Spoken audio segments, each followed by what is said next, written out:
Well, my name is Shay Dancer, and I'm director of the MAP grant, which is a student wellness grant that focuses on mental, academic, and physical preparedness.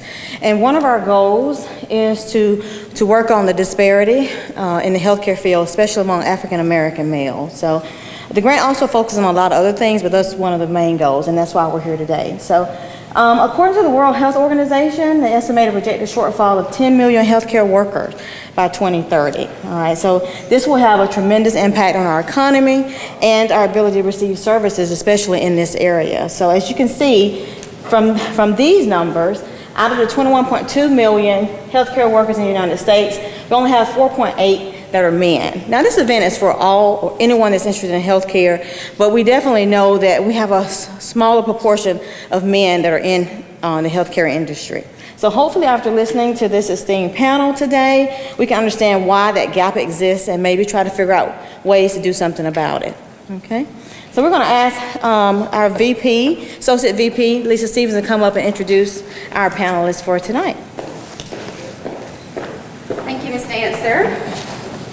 All right, so our first panelist for the evening is ATC Alumni of the Year for the Technical College System of Georgia, Dr. Lorenzo Carson, who is currently a radiologist at Phoebe Putney Memorial Hospital. Dr. Carson currently serves as an interventional radiologist for Radiology Associates of Albany, where he has worked for over 20 years. Dr. Carson is a graduate of Monroe High School here in Albany, Georgia. He got his start in technical education by attending Albany Technical Institute, as it was known back then, where he received his certificate in radiologic technology degree. He is an alum of Albany State University, where he received his BS in biology. Dr. Carson attended medical school at the University of Iowa, where he served as the junior chief resident from 1997 to 1998 and became the chief resident physician in the radiology from 1998 to 1999. Dr. Carson has held many roles during his career to include staff technologist, supervisor, and instructor here at ATC. Dr. Carson is married with 2 children. He is a member of Alpha Phi Alpha fraternity and Mount Zion Baptist Church. In his free time, he enjoys hunting, target shooting, and riding extremely fast speed bikes. Thank you for being here, Dr. Carson. Our next panelist is I'll do this in order. It's Mr. Larry C. Jackson, who is an ASCP medical lab technologist with Houston Medical Center, lead technologist at that. He's a dedicated lab scientist who has traveled the states providing his expertise and knowledge in conducting precise experiments for analyzing data to support accurate diagnosis and treatment of patients in hospital settings. He has been committed to upholding the high standards of quality control and ensuring the accuracy of lab procedures, as well as being able to collaborate with healthcare professionals to deliver exceptional patient care and make contributions to medical advancements. Thank you for being here, Mr. Jackson. All right, and next we have Dr. Morris B. Clarington, who is the Dean of Academic Affairs for Nursing and Allied Health Sciences. A transformative trailblazer, inspiring minds and igniting success. From Perry, Georgia, Dr. Morris Bernard Clarington's journey is one of relentless pursuit and boundless achievement. With a background in biological science and psychology, coupled with a doctorate in chiropractic, he now leads as Dean of Nursing and Allied Health Sciences at Albany Technical College. Beyond academia, he co-founded Conceptual Integrative Solutions Global LLC, offering success, coaching, publishing, and speaking services. As a prolific author, friend, and mentor, Dr. Clarington's impact resonates far and wide. Yet his heart remains grounded in the warmth of family life with his wife, Victoria, and their children, Mackenzie and Caden. Thank you for being here, Dr. Clarington. And last, we have with us Mr. Anthony Lewis, who's the Senior Vice President and Chief Human Resources Officer for Phoebe Health Systems. For the last 17 years, Mr. Lewis has served in various human resources positions in healthcare. Last year, he was hired as the Chief Human Resources Officer, Senior Vice President of Human Resources at Phoebe Putney Health Systems. Mr. Lewis was born in Nashville, Tennessee, but raised in Lithonia, Georgia. He attended Tennessee State University and the University of Arkansas School of Law before beginning a career in human resources and developing a passion of healthcare HR. Mr. Lewis is committed to Phoebe Putney Health System visions of making every life better, every life we touch better. Mr. Lewis is the wife of Michelle, having been married for 18 years and have 2 teenagers, 16-year-old Kara and 14-year-old John. He is a man of faith who enjoys spending time with his family, cooking barbecue, and cheering on his Tampa Bay Buccaneers. Thank you for being here, Mr. Lewis. All right, ladies and gentlemen, I present to you this panel. And then next we're going to have Mr. Robert Stark come up, who will be our lead our Q&A session for the evening. Mr. Stark. How you doing, everybody? So yes, as Ms. Stevens said, I am the project director for the Coney Grant here at Albany Technical College. I am also the assistant men's basketball coach for our program here. So I would appreciate some support. If you guys wanted to come out to some of our games coming up soon, we'd really appreciate it. Yeah, so first question I have here is for Dr. Carson. So why did you choose to work in the healthcare sector? The truth of that is I was pretty much thrown into it to a certain degree. Okay. Growing up, I loved mathematics and science, and my parents were involved in an automobile accident when I was in high school, and one of the young ladies went in to take a portable x-ray of my stepdad's leg, and she brought out the images and she said, "Hey, you know what this is?" I said, "Oh yeah, that's a femur." And then and she was like, "Well, you know that?" I said, "Yes." She said, "Well, you should go to x-ray school." I said, "Well, how do you do that?" So she told me that I could come out here, take an exam, and that sort of thing, and that's how you got into the program. So I said, sounds pretty good. So I came out here, I took the exam, and it all started there. I was about 19 years old. I started here at Albany Technical College back then, and that for me was the start of it all. It was like the stomping ground. So I attended here. I learned a lot. Anatomy just kind of fueled my desire for medicine, and then being in the clinical areas at the hospital, got an opportunity to see a lot of things. I mean, even from just the basic nursing care to surgery and that sort of thing. And at that point, working at the hospital here, Phoebe, for about 10 years before having the wake-up call saying, "Hey, you know, I think I want to go a little further." Just looking at all of the images, things started to just kind of jump off of the viewer. So I had like an epiphany, and from that, radiology is my first love, and of course that's why I end up into radiology now. Okay. Obviously, the circumstances in which you chose the healthcare, you know, obviously we're very sorry about that, but we are happy to have you here. We thank you very much for attending this panel tonight. All right, Dr. Clarington, who I also know very well, what is the one thing you love best about your job in the healthcare field? I think being able to connect with people. In healthcare, you have to be able to show compassion. You have to also be able to show strength. And being in healthcare, you get to see both sides of that. There's been a lot of times where people have been in dire situations and families have been trying to figure out answers to certain things, and you become their comfort in those harsh times, or in those times when you see their family member or loved one battling for their life or battling certain issues. So for me, that's the best part. Having a knowledge and having the ability to be able to provide knowledge to those people who are in those uncomfortable situations when they're a patient, and provide knowledge to their family members. But I would say that's the best part of being in healthcare. I would say you do a very good job of that, so thank you very much, Dr. Clarington. Thank you. And Mr. Jackson, what values do you think are most important working in healthcare? I would have to connect with Dr. Clarington on this. You have to have compassion. I feel like you have to be able to put yourself in a position of the patient. You know, you have to be able to see yourself as or even your family members. You know, I think if you have that kind of compassion and understanding, you will always do above and beyond what is required. You know, personally, I had surgery, a major surgery myself on my heart. And I just remember all the many people that were responsible for keeping me alive.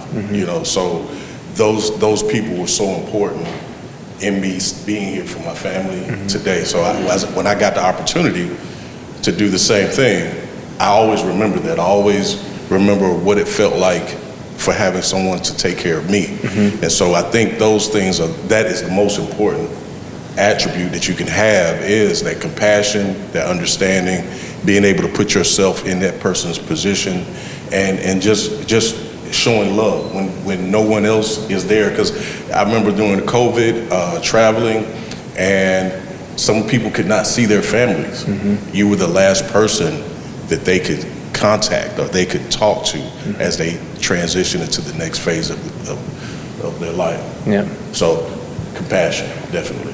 And I saw all the panelists here shaking their head yes as you were saying that. You know, I think we can all agree with that that's a very big part of healthcare. So we thank you very much for that. Last but not least, Mr. Lewis, how has the healthcare industry changed in the past 5 years, and what do you predict will happen in the next 5 to 10 years? I would say that we were facing staffing shortages over the last 5 years, but COVID and the pandemic just accelerated it faster than we ever thought. So those who were thinking about retiring decided to go ahead and retire. And so we've lost a whole generation of healthcare workers who were some of the most knowledgeable, especially with the institutional knowledge that we had in our health systems. So for the next 5 to 10 years, it's going to be a real struggle for talent, which gives a lot of opportunities for young people who want to join healthcare, because there will certainly be an opportunity for you, whatever slice of healthcare you decide to go into. So that's going to be the real struggle, is how do we backfill all these positions? How do we, particularly in Georgia, which is going to face a huge staffing shortage in the healthcare field over the next 5 to 10 years. Yeah. Well, it sounds like, you know, you being in touch with all that, Phoebe is in pretty good hands hiring you and making sure that at least in Albany, Georgia, doesn't happen over here. That's right. So we appreciate that. Thank you, Mr. Lewis. Thank you. Now, this is for anybody that is on the panel, anybody that would like to jump in. What has helped you to get where you are, and what advice would you give others who want to enter the healthcare field?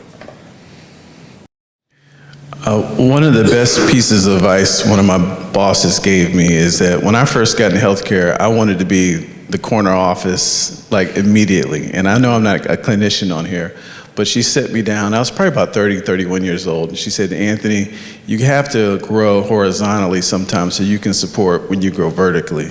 At the time, I didn't want to hear it. Now that I'm a little bit older, it certainly made sense. So every role that I've been in, I've tried to just really learn and not just be so focused on how I'm going to go upwards, but really learn everything while I've been in that role. Yep. Excellent. Wow, we appreciate that. Would anybody else like to chime in on this question here? No? Okay. All right. So this is also for anybody here on the panel.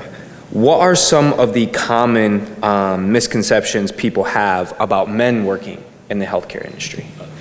Sure, well, please. I guess for most of the guys here, one of the things, which of course times have changed, is that, you know, men in healthcare, the first thing that people think is that is something that can attack your masculinity, things like that. Not true. Yep. Okay. Yep. Some of the other things is that, you know, being, just say from the nursing perspective, people see men as nurses, and the first thing they think that men have a less compassion, you know, compared to women, and that sort of thing, which is, you know, definitely not true. Of course, it can be, you know, being a man in nursing can limit some of your exposure to certain things, because as men, there are certain things, you know, at certain levels that you may not be exposed to, and that sort of thing. And then some other misconceptions are that people see men in healthcare, and the first thing that they're going to think is, just even from a nursing point of view, a male nurse that he's only a male nurse because he didn't do well, he didn't make it to medical school or whatever it was that he wanted to do, that sort of thing.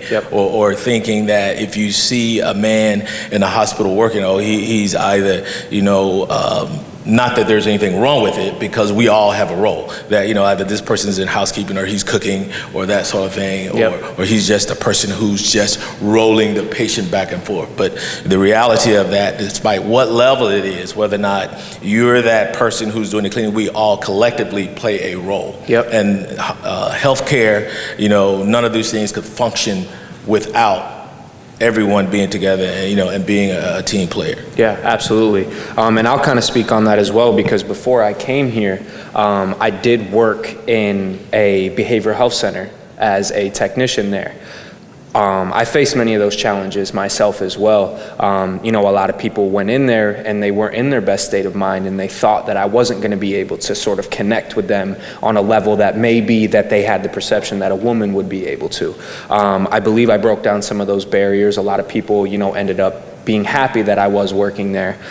So it was a challenge at first, I would say as well. I think a lot of men in that field would face those same challenges, but it's about just going into that position really with the best state of mind, overcoming any challenges. Everybody has challenges going into a position. So we appreciate you guys definitely for sharing all of your experience. I know everybody here has definitely gained great knowledge from you all, and we thank you very much for giving all your answers here today. Now, anybody here, we kind of want to open it up to the floor. If anybody has any questions for anybody on the panelists, if anybody would like to ask those now, please feel free to do so. I have a question. I would like to know, what would you tell a young man or a potential student here that's interested in healthcare, but the reluctancy of what you all just spoke about? What kind of advice could you give them? If I would give them anything, I would tell them that there's limitless amounts of the ability to grow, travel. A lot of times we leaned into the military to get those types of things, right? But in the medical field, it's also that same option, the growth, the constant learning, the constant just being able to acquire new knowledge. It's always something that you're going to learn new. It's never going to be stagnant. I think a student can really grow in that, and knowing that they're going to be able to progress throughout their career. A lot of times you can get a career where you just kind of sit there and just go through the motions. But you can always continue to grow. I think that's a wonderful thing about this field, and I also think you can travel. You can go anywhere. You're going to always have an opportunity to work, and that's important, especially in today's times. Please. The thing that I like to say is that for a young man or a student, not to limit yourself. Take the opportunity, because there's a lot of things that are out in medicine that even when I was younger, I had no idea exist. Even if you have the opportunity to go and visit a hospital, shadow someone, and some of these things, even in radiology, I had a study done, but I had no idea of half the things that were done in radiology, half the things that were even done in the hospital. And it doesn't necessarily mean, of course, beat radiology, it could be nursing, could be pharmacy.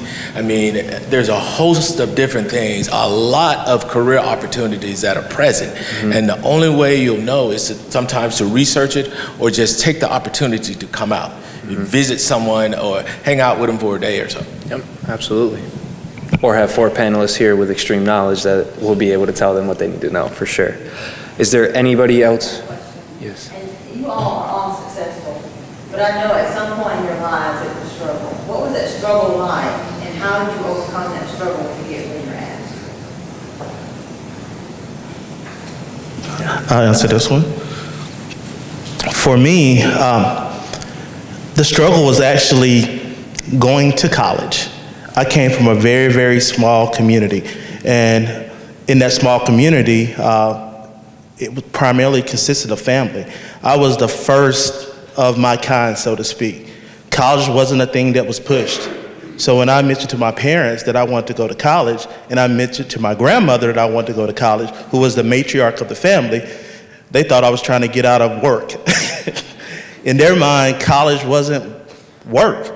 And nothing against blue-collar workers, but the idea was you graduate high school and you worked at the local factory, because the local factory had paid well and people had rose the ranks in those factories, and that's just what people did. So when I talked about going to college to do something different, and it was out of their scope of understanding, it was a battle for me, because I had to justify why I wanted to leave that hometown and do something different.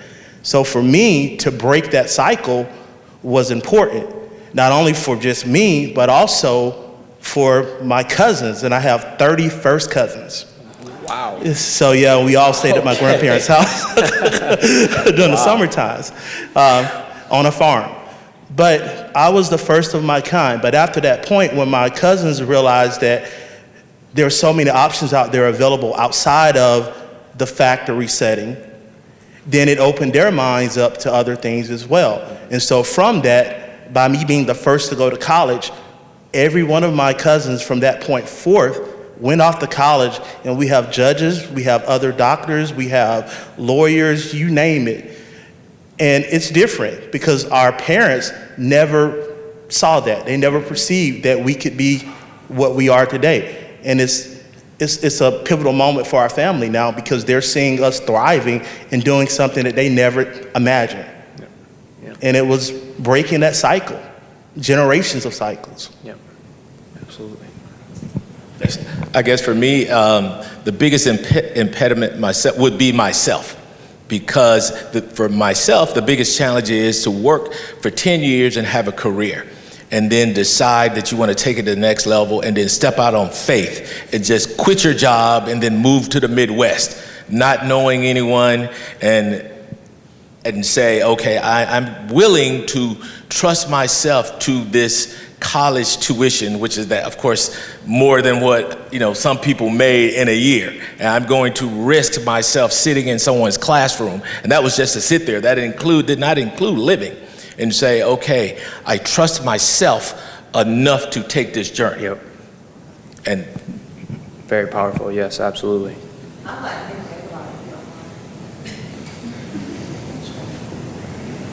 your My obstacle came because I had already gone and played football at a regular university. Yep.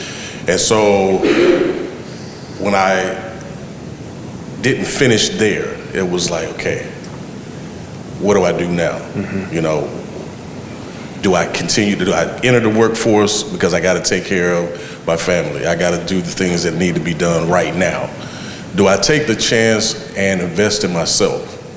And that was a big deal for me, because I had to finish. I needed to finish because I didn't finish the first time. And so that for me was big, so that I could be a supporter for my family. And when I went through that, it was long, it was hard. There were times I was, because now I'm paying for the school. I'm paying for my tuition. Working 2-3 jobs and paying, so it was tough. But the reward at the end of the day outweighed all of that at the end. I could see at the very end the light at the end of the tunnel. And when I finally came out, it was like light years. Everything that I thought I had missed, I gained back. And so I just encourage anybody that, hey, if you just stick with it, set your goals, you're gonna make it, and you're gonna see the reward of it. So that was for me what my obstacle was. Like, man, you already did this, but so now I get to go back and I get to show people that you can do it from whatever angle you come from, whatever lifestyle, whatever background you have, you can make it. You just got to stay focused. Yep. So that was it. Thank you. I would say for me, when I finished law school, I knew I did not want to be a lawyer. I wasn't sure if I wanted to go into the clergy. I just was, and anyway, so I applied for jobs, and I accidentally fell into healthcare because I had a healthcare company reach out to me. And I said, well, you know what, I'm just going to do this for like three to 6 months, right? That's all. And my wife was like, well, okay, well, just try it. and it's been 18 years later. But I fell in love with the people, and I realized that seeing how people serve their communities, serve other people, like we have some of the most selfless people, right? So I'm not a clinician, but I'm here to help serve the clinicians to make their lives easier every day on my job. And so once I saw it, I said, okay, this is my mission, because I had previously been in banking, right? And I never felt that sense of purpose when I worked in banking. We just wanted to make more money than the next bank, right? So, but when I got into healthcare, I said, okay, this is where I'm supposed to be, and I haven't left. So that 6 months. So for anyone else who's listening to this, you just never know how your life may turn. But I would say try healthcare if you're looking for making a difference, seeing an impact of what you do every day. This is the right field. Yep. Absolutely. Thank you guys very much. Yes, ma'am. So you talked about like there are obviously more women that work in healthcare than men, but is that the reality in where you guys currently are in your roles? Are you still the minority, or has that changed? Are you not? I mean, or is it kind of a 50-50? Are you seeing more men in your respective areas? Is that the reality for what you currently do with each of you? It is for me. I'm a lab scientist, and so for the most part, it's predominantly female. I have seen more classes bring in the guys, but on average, it's still predominantly female. Please, anybody else? Yes. Well, I know. In my field, it is a predominantly male-oriented, and the truth of the matter is it's predominantly a male Anglo-Saxon type career. And coming here, which most people probably have no idea, I was actually the first African American here in the city to do radiology. Wow. Over 20-some years ago. Wow. Because there were none. And it's not unusual to go to a conference and then you find that there's only one or two of African Americans or males, and out of hundreds of people in a convention. So predominantly at this level is still male-oriented. Yeah. Interesting. From a field of academia, healthcare academia, you will notice that there are primarily more females than there are males. So not just in the clinical setting or healthcare sector, but also within academia as well. And that has been my experience in many different places. So yes. I would say today at Phoebe, it's probably about 68% women and about 32% men. So the women definitely outnumber the men almost, 7 out of 10 of our workers are women. Okay. Thank you, guys. Was there any? Yes, ma'am. So when I look around at all the nice families, I probably want to see about one or two that look like you. So did you all have any mentors when you started in the field? Please.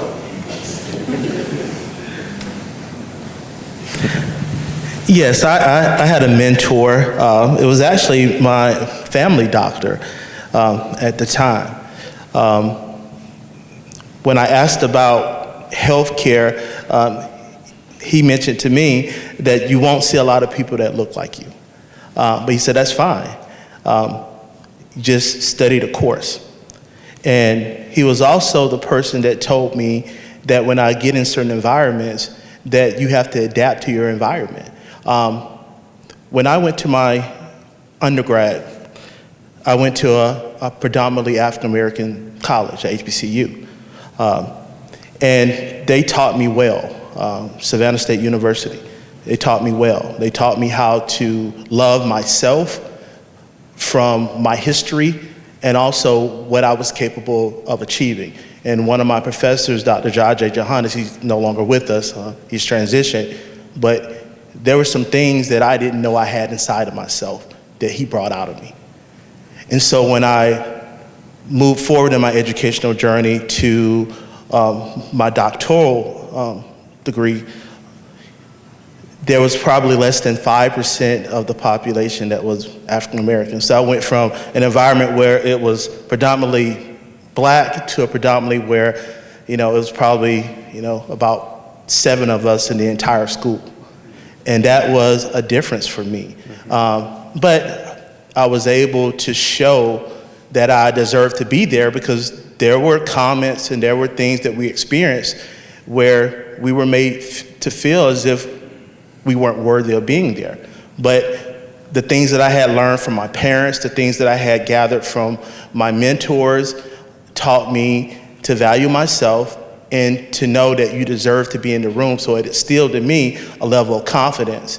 And then as people got to know me and I got to know them, a lot of the barriers that we thought we had, a lot of the differences that we thought we had, we were all running the same course.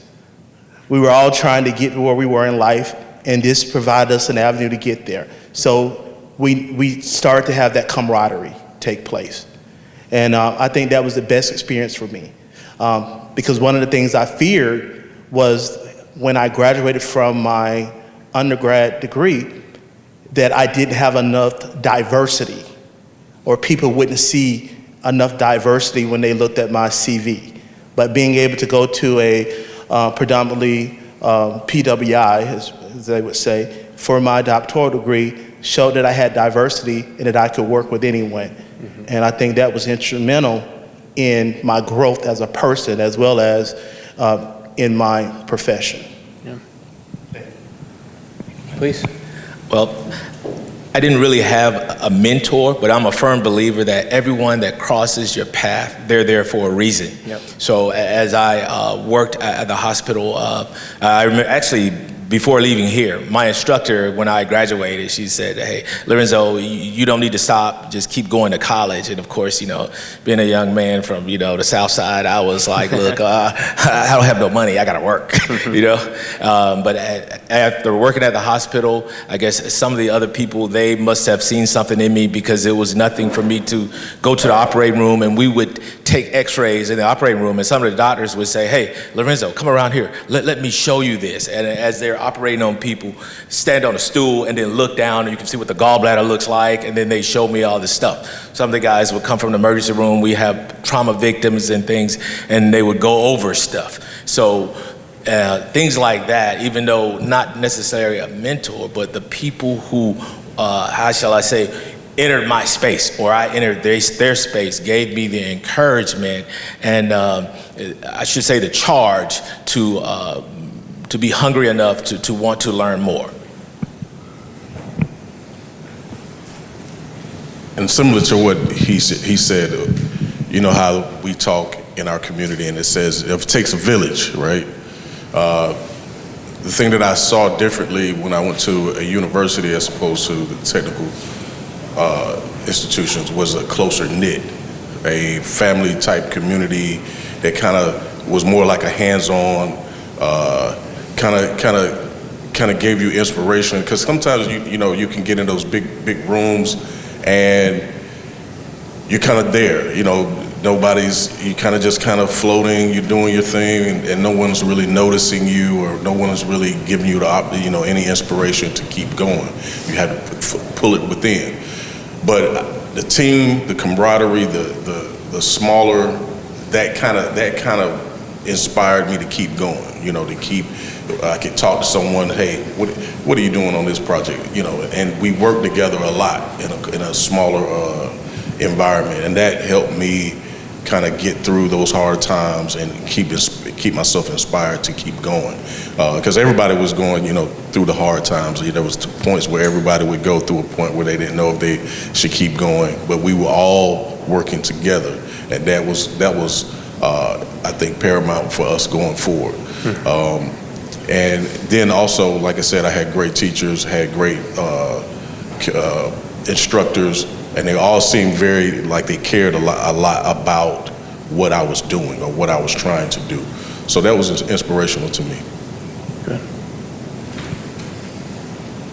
I would say one advantage I grew up in Atlanta, right? And after seeing so many successful African Americans growing up there, I knew even when I went out to Arkansas, I said they're no different than back home, right? So it is challenging to be one of the only in different rooms, but I knew I had grown up and seen the mayor, had grown up and seen successful people have businesses and things of that sort. So I said, I just got to keep my head down and just work through it. And I know one day I can be an example for somebody else as well. So it's tough when you're going through it, but when you get through it, you feel that sense of accomplishment that, hey, I did it. And so that's something that no one else can take away. When you see that degree on your wall, you know that no one else did it. It was you who did it. Your mama didn't do it. Your daddy can't give it to you, and you cannot go out and buy it. So it's one of those things you just work hard and get that accomplishment. Absolutely, absolutely. Thank you all, thank you. Is there any other questions that we have from the audience? Ma'am. So I actually just graduated from here in the pharmacy tech program. Do you guys have any advice for me as I go out into the healthcare workforce? We have opportunities for you at FEMA. I brought my cards just for someone like you. So, yes. So, number one, we do have opportunities. Number two, there will be, just talk to me afterwards, but, we need pharmacy techs. We need, there's so many times. When I came out of high school, I was a little ignorant. All I knew were doctors and nurses. I didn't realize so many allied health and different things. We have pharmacy techs, we have radiology techs, CT techs, MRI techs. There's so many things. And for those of you all who don't know, everyone should know, our living and learning community, brick by brick, that thing is almost here. So this summer it should be done. So our partnership with Albany Tech, I want to thank Dr. Griswold. And so we're looking forward to that because really, you can come out, have a middle-class job, be able to not have a lot of student loan debt. We'll pay for you to do different things in your career. We have the resources. We just need the people. So I can give you a card afterwards. Thank you. Ma'am. Hi, do you all have anything in line with kinesiology as far as if you're interested in sports medicine? I know that you can't become a physical therapist on the undergrad level, but if a kid is interested in, say for instance, some form of sports medicine or something in that area of kinesiology, do you all specialize in anything like that here at ATC?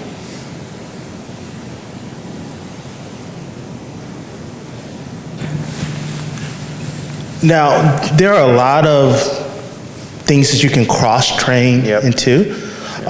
We don't have anything that is associated directly with kinesiology, but again, cross-training. I would think radiology would be something that you may be interested in as well. That's an opportunity for you. And I say that, and people are like, well, how does that have anything to do with body movement and those sorts of things? But I think it gives you enough. We have a radiologist. but I think the environment itself, it allows for you to be able to see certain things. I think it's an opportunity as well for you to be able to, in radiology, take pictures, learn about modalities, learn about different injuries, learn about the body movements and mechanics. And as you go through those programs, what you do take is A&P, which in A&P, that gives you body function, it gives you physiology. So during that course, you learn more about the human body. And like I said, cross-training, radiology, a great opportunity to get to know more about the body. But that's the closest thing that I could think of that would kind of fall within that realm or close to it anyway. But we do have our radiology expert here, so he can definitely. This is my son, so I know he and I would talk about what he might be interested in, and at one time, I don't think he really kind of knows all the way. Anyways, I don't know. I said, well, maybe it's something that you can do something. I know you can't, I like that what you said with the radiology, because you got to know the different, x-rays and body movements and all that stuff. X-rays definitely. So I don't know. You can give us some direction. Well, radiology, the program is very in-depth. So yes, it covers, of course, not only just bones, types of fractures, sports injuries. You also learn about the nerves, you learn about the muscles, what they do, what part of the body that the nerves innervate and all that. And you get another opportunity because you get to see inside the body without necessarily opening it up. And then as AI and the technology has gotten well, computers and all that, I mean, the things that we're able to see now compared to what I could see back in 1979 or 80 is through the roof, okay? And as far as physical therapy, being in that program, you'll get an opportunity to spend a lot of time, with orthopedic surgeons. Closest step that you're going to get to physical therapy, as well as there's a physical therapy department there. And so doing that, you already have a foot in the door in the hospital. So it would be easy to say, go to physical therapy, whenever you finish, and say, hey, I want to hang out with you guys for a bit. And then you can talk to the people who are there, and they can, kind of instruct them on the next level as far as doing it. I'm pretty sure that I think you have to have a BS and that sort of thing in the end point. But one thing I can tell you for 100% is that going here taught me how to study to the extreme, okay? And that is the thing, because there's a lot of information to be gleaned, and starting here for me was a major, how shall I say, background for me, helping me to get to the next level. Yep. And some people, they skip that, but for me, even when I started medical school, I knew my way around the hospital. I knew who to talk to when I needed stuff. And so there was no fear when it came down to walking in a patient's room, seeing things, and that sort of thing. For me, clinically, I felt like it gave me an extra edge. Yep. Thank you. Is there any other questions that we have? I have just one more. If you were to change, like if you had to start all over, and could choose another healthcare profession, would you choose what you're doing, or would you have chose something else in healthcare? I would have chosen physical therapy. The physical therapists have the most fun, and they have the most fun. And I wish I would have known about physical therapy coming out of high school, because I would be a therapist right now. Yeah. Seemed like everybody was nodding in agreement as soon as he said that. I agree. Physical therapy is what I would have chosen. Actually, at the time, physical therapy was not a doctoral degree. And so a lot of people that wanted to go into physical therapy, because with physical therapy, you had to have referrals. And so in order to do some of the modalities and things that were associated with physical therapy, a lot of people went towards chiropractic. Because with chiropractic, you're able to do adjustments, you're able to deal with modalities and so forth. And so because physical therapy was not a doctorate degree, and I always wanted to be a doctor, then chiropractic became the obvious choice. With chiropractic, there was a component of the program that was called therapeutic modalities, which was exactly like physical therapy, just in a shorter period. So that's the reason why I got the therapeutic modalities as a part of my doctoral degree, so that I could have that physical therapy aspect of it. But yeah, I would have definitely chose physical therapy if it had been a doctorate program at the time. But yes, physical therapy. Mm-hmm. I think if I would stay in my field, but I would lean more into research. I'm still probably going to get there at some point, whether it's the CDC or somewhere like that. Definitely, I would like to study more about things like diseases and things like that have such an effect on the communities. Yep. So research would be something I would lean more so into now, and I'm still going to go that route. Yep. Sir. I would not have chosen a different route. I think for myself, coming here was a necessary entity for me to get to where I am now. Because I asked myself, 1,000 times, if I had gotten right out of high school and went to college, where would I be? Yep. You know what I mean? But because of the journey that I took, it was necessary for me. Now there are a lot of people who, it wasn't necessary for them.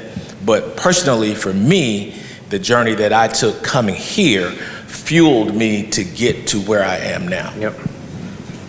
Thank you. Thank you. Yes, my question is for generations younger than the college level, what are some ways that we can begin to reach them so that they can start the journey, say for instance, beginning in junior high, thinking about those things on up into high school, now that we have the dual enrollment and career accelerating courses? Introduce them to science, reading, mathematics, and share with them some experiences, places where you may visit or go. You know how I always tell people who, physics is science through mathematics. It's that question, that when you're a kid, and you ask your mom, why does it do that? She says, oh, leave me alone, go ask your dad. It's those type questions. Yep. Because sharing that with them to something that will fuel their interest. Pay attention to them and see what they migrate toward. And I think that once you see that, then you can cultivate those things even more so. Making sure that they're aware, even at your church. I'm sure there's some people, you go to church, they're professional people here and there where this person does this. This person is a CEO. This person, does this in healthcare. This person does coding. This person is a nurse. Being able to let them experience that at a younger age. So that way they'll have someone that they can mirror themselves with. Yes, and I think a lot of times when you're looking at different professions, you only get a certain limited description, right? There's only a couple of things that your kids are given. And so if it doesn't line up with what they like at that point, then they kind of lose interest. One of the things that I got to see at Emory when I worked at Emory University was the HLA side of it, of being a lab scientist. Instead of just testing and looking at blood samples and things like that, I was able to actually understand the DNA sequences and things like that. Like, wow, why is this organ not matching? Or now that this person has this new organ, now are they a totally different person technically on paper? So those were very interesting things that I didn't get to see early on in my understanding. So let them find all those extra things that people don't really tell them all about. There's so many facets that you can just pick through and find their place. I have a question. It's a three-phase question, actually. First phase, we're now raising piglets to genetically modify them, to harvest their organs, to put in humans. So what are your thoughts about that? Second one, have any of you, or do you think there's a need to expand your research and your studies to study about the impact of human health in zero gravity? Because you're spending a lot of time in space now. We're reopening that field. A private company just landed a device on the moon, so we're going back to that. The health impact of the body being exposed in long-term zero gravity. Last one, third, ocean exploration. The impact of depth and the pressure of the body being underwater for long periods of time. Those are areas that I'm assuming that as we venture forward, we will be exploring more in space. Zero gravity, space exploration, venturing to Mars. And then opposite end, oceanography, exploring the depths of the ocean. That's an untapped area because we can't go down deep enough. And your thoughts on the morality of raising animals for the sole purpose of genetically modifying them so that we can harvest their organs to extend human life.